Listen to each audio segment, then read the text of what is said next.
Welcome to sunlit English centre. Should ব্যবহার করে বাক্য গঠন।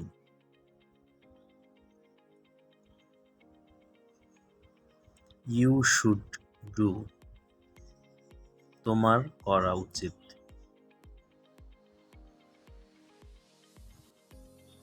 ইউ শুড বি, তোমার হওয়া উচিত।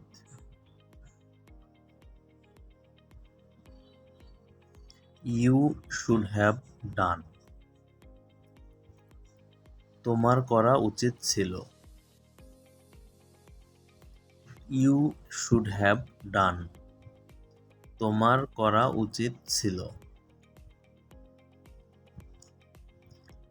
ইউ শুড স্টাডি, তোমার পড়াশোনা করা উচিত।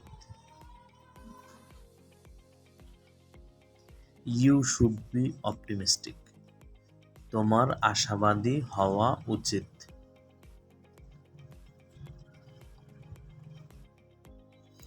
You should be learning English, তোমার ইংরেজি শিখতে থাকা উচিত। You should have skill in computer, তোমার কম্পিউটারে দক্ষতা থাকা উচিত। You should have learned computer, তোমার কম্পিউটার শেখা উচিত ছিল। Please like, comment and subscribe to the channel. Thank you for watching.